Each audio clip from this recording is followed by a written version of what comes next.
बरबरि नेहुरु जौसिन फरायसालिनि सनाथि मायथाइ फोरबोआ दिनै गेवलां मेलनि गेजेरजों जोबलांबाय। बाक्सा जिल्लानि सिङाव थानाय बरबरि नेहुरु जौसिन फरायसालिनि सनाथि मायथाइ फोरबोआ दिनै साननैनि बायदि बायदि गाजा गोमजा हाबाफारिनि गेजेरजों जोबनानै थांबाय। दिनै नैथि साननि हाबाफारि बायदियै गिबिसिन हाबाफारि बायदियै फिरफिला दैखांनाय, हारिमुवारि हानजा सुरनाय आरो बायदि बायदि हाबाफारिनि उनाव बेलासिनि 2 रिंगायाव गेवलां मेल जानानै थाङो। बिटिआरनि मावफुं सोद्रोमा राकेश ब्रह्मनि आफाद दैदेननायाव सामलायजानाय बे गेवलां मेलखौ बेखेवनानै होयो राज्यसभानि एमपि रोंगोरा नार्जारि बिथाङा। बे मेलावनो गाहाय आलासि महरै बाहागो लायो मन्त्रि इउजि ब्रह्म, दुलाराय बर' फरायसा आफादनि लेङाइ आफादगिरि रोमदोन बसुमतारी, आसुनि आखान्थि गाहाय नेहाथारि अभिवर्तन गस्वामी, बाक्सा जिल्ला एबसुनि गाहाय नेहाथारि नन्देश्वर बर', बरबरि नेहुरु जौसिन फरायसालिनि गोरायुं बधुराम बर', बे फरायसालिनि गायसनगिरि गाहाय फोरोंगिरि रहिनी कुमार शर्माजों लोगोसे गोबां फोरोंगिरिफोर आरो गोबां फरायसाफोरजों लोगोसे गोबां बिगोमाफोरा मेहेरगोनां मेलाव बाहागो लादों। অভিনন্দন জনাইছোঁ। বৰবৰি নেহেৰু উচ্চতৰ মাধ্যমিক বিদ্যালয়ত যিটো সোণালী জয়ন্তী, সেই সোণালী জয়ন্তী 3দিনীয়া কাৰ্যসূচীৰ আৰম্ভ হৈছে যোৱা 28 তাৰিখৰ পৰা। 28, 29, 30 এই 3দিনীয়া কাৰ্যসূচীৰে আমি সোণালী জয়ন্তী উদযাপন কৰিছোঁ।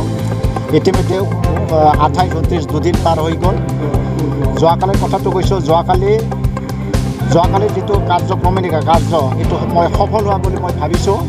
কিয়নো যোৱাকালি মূলতে আছিলে আমাৰ ছেমিনাৰ এখন আছিলে, আমাৰ নতুন যিটো নেকি শিক্ষানীতি 2020 চনৰ যিটো নেকি নতুন শিক্ষানীতি, এই শিক্ষানীতিৰ ছেকেণ্ডাৰী এডুকেশ্যনৰ সম্পৰ্কত আমি যোৱাকালি এখন ছেমিনাৰ অনুষ্ঠিত কৰিছিলোঁ।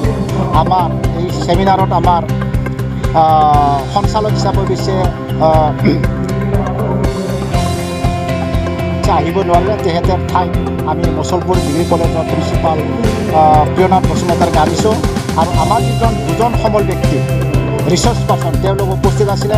তেওঁলোক আছিল নীলকণ্ঠ গয়াৰীদেৱ আৰু আছিল আমাৰ জ্ঞানপীঠ ডিগ্ৰী কলেজৰ এজন সহকাৰী অধ্যাপক, তেখেত আছিল ডক্টৰ ৰবীন শৰ্মা। গতিকে যোৱাকালি যিটো ছেমিনাৰ, সেই ছেমিনাৰটো খুব সফল হোৱা বুলি ভাবিছোঁ। আশা কৰিছোঁ আমাৰ এই অঞ্চলৰ ছাত্ৰ ছাত্ৰীসকলে নিশ্চয় যোৱাকালি ছেমিনাৰৰ পৰা নতুন শিক্ষানীতিত কি আছে কি নাই সেইটো তাৰমানে বুজি পাইছে। অৱশ্যে অলপ সময় তাকৰিছে, কিন্তু অলপ সময় আকৌ লাগিছিল, তাৰমানে 2-3 ঘণ্টা তাৰমানে আৰু এই ছেমিনাৰ তাৰমানে সম্পূৰ্ণ কৰিব নোৱাৰে। তেখেতে কৈয়ে গৈছে যিখিনি আলোচনা হৈছে শ্বৰ্টভাৱে যিখিনি আলোচনা হৈছে তাৰে পৰা এইটো গম পাইছোঁ যে তাৰমানে আমাৰ যোৱাকালি ছেমিনাৰ এইটো হ'ব লৈছে। আৰু এটা আমাৰ আকৰ্ষণীয় এটা আমাৰ অনুষ্ঠান আছিলে যোৱাকালি, সেইটোৱে আছিলে প্ৰাক্তন ছাত্ৰ ছাত্ৰীকৰ যিটো নেকি অন্তৰংগ আলাপ। প্ৰাক্তন ছাত্ৰ ছাত্ৰীৰ যিটো অন্তৰংগ আলাপ, সেই অন্তৰংগ আলাপত তাৰমানে প্ৰায় 75% ষ্টুডেণ্টে এটেণ্ড হৈছে, উপস্থিত আছিলে। 25মান তেওঁলোকে উপস্থিত হ'ব পৰা নাই। আৰু বহুতেই যিহেতু চৰকাৰী কৰ্মচাৰী, গতিকে ছুটী লৈ আহিব নোৱাৰে। বেংকত বহুকেইজন কাম কৰা আছে আমাৰ, তেওঁলোকে ছুটী নাপালে অধিক হোৱা বুলি কৈছে, গতিকে তেওঁলোকে আহিবই নোৱাৰে। তেনেহেন গতিকে 25% আমাৰ প্ৰাক্তন ছাত্ৰ ছাত্ৰীয়ে নাহিল যোৱাকালি। তথাপিও 75 আহিছে। আৰু তেওঁলোকৰ যিটো নেকি অন্তৰংগ আদান প্ৰদান আজি বহু বছৰৰ মূৰত তেওঁলোকে যোৱাকালিহে লগ পোৱা বুলি হ'ল। গতিকে তেওঁলোকৰ আন্তৰিক যিটো নেকি আদান প্ৰদান সেইটো হৈছে। আৰু আজি 30 অক্টোবৰ, আজি আমাৰ মানে সোণালী জয়ন্তীৰ শেষ দিন। এই শেষ দিন আজিৰ যিটো নেকি কাৰ্যসূচী আমাৰ দুটাই আছিলে। পুৱাৰ বেলা আছিলে আমাৰ সাংস্কৃতিক শোভাযাত্ৰা, আৰু এই সাংস্কৃতিক শোভাযাত্ৰাত আমি বিভিন্ন সম্প্ৰদায়ৰ যিটো নেকি সংস্কৃতি, সেই সংস্কৃতিটো আমি আহ্বান কৰি আনিছোঁ। আমাৰ এই সাংস্কৃতিক যিটো শোভাযাত্ৰাত আছিলে আমাৰ বড়োৰ খেৰাই বাগুৰুম্বা, এই যিটো এটা দল সেইটো আহিছিলে। আৰু নেপালী গোষ্ঠীৰ পৰা আমাৰ নেপালীৰ যিটো সংস্কৃতি এটা আহিছিলে। তেনেকৈ আমাৰ অসমীয়াৰ পৰা যিটো বিহু সেইটো আহিছিলে। তেনেকৈ মদাহীৰ ফালৰ পৰা তেওঁলোকে এটা সংস্কৃতি এটা আহিছিলে।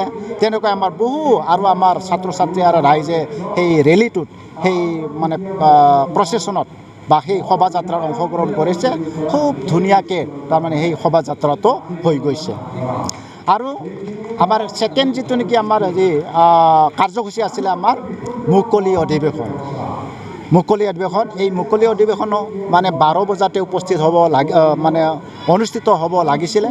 কিন্তু আমাৰ আপোনালোকে নিশ্চয় জানে, যিজন ইনগ্ৰেটৰ উদ্বোধক তেওঁ যদি আহি নাপায় তেতিয়াহ'লেতো মিটিংখন আৰম্ভ কৰিব নোৱাৰে। গতিকে আমাৰ ইনগ্ৰেটৰ আচলতে শ্ৰী প্ৰমোদ বড়ো ছাৰ আহিছিলে, BTCৰ শ্ৰী প্ৰমোদ বড়ো ছাৰ আছিলে। তেখেতে যোৱাকালি আহি গৈছে। গতিকে তেখেতৰ ঠাইত আমি ততাতৈয়াকৈ আৰু প্ৰমোদ বড়ো ছাৰৰ পৰা আমি পাইছোঁৱেই যে তেখেতে থাকিব নোৱাৰে 30 তাৰিখে। গতিকে আমি তাৰ আগতে আমি এজন উদ্বোধক ইনগ্ৰেটৰ হিচাপে আমি ঠিক কৰিছিলোঁ যে তেখেতে আহিছে। তেখেতেই হ'ল আমাৰ ৰাজ্যসভাৰ সদস্য শ্ৰীযুত ৰনগৰা নাৰ্জাৰী। তেখেতে আহিছে, গতিকে তেখেতে উদ্বোধন কৰি গুচি গ'ল। আৰু তেনেকৈ আমাৰ মুখ্য অতিথি আছে শ্ৰীযুত UG ব্ৰহ্ম ডাঙৰীয়া, তেখেতে আহিছে। আছুৰ ফালৰ পৰা আমি নিৰ্দিষ্ট বক্তা হিচাপে আমন্ত্ৰণ কৰিছিলোঁ। আছুৰ ফালৰ পৰা সাধাৰণ সম্পাদক শ্ৰী শংকৰজ্যোতি বৰুৱাদেৱক, কিন্তু তেখেতে মানে উপস্থিত হ'ব পৰা নাই। তেখেতে তাৰমানে কিবা এটা হেৰিত মানে ব্যস্তত আছে। গতিকে তেখেতৰ সলনি এজন AGS এছিষ্টেণ্ট জেনেৰেল ছেক্ৰেটাৰী তেখেতে পঠাই দিছে। আৰু তেখেতে হ'ল শ্ৰী অভিৱৰ্তন গোস্বামীদেৱ। তেখেতে আছে আমাৰ মাজতে। আৰু আমাৰ আমন্ত্ৰণ মৰ্মে আমাৰ আৰু আকৌ এজন নিৰ্দিষ্ট বক্তা উপস্থিত হ'ব পাৰিছে। তেখেতে হ'ল সদৌ বড়ো ছাত্ৰ সন্থাৰ উপসভাপতি ৰমদান বসুমতাৰী, তেখেতে উপস্থিত হৈছে। গতিকে আমাৰ যিখিনি আমি আজিৰ এই সভাখন সুস্থ বঢ়াৰ বাবে যিকেইজন আমি অতিথি আমি আমন্ত্ৰণ কৰিছিলোঁ প্ৰায় তেওঁলোক আহিছে। গতিকে আশা কৰিছোঁ আজিৰ এই আমাৰ সভাখনো নিশ্চয় সুকলমে পাৰ হৈ যাব বুলি মই আশা কৰিছোঁ।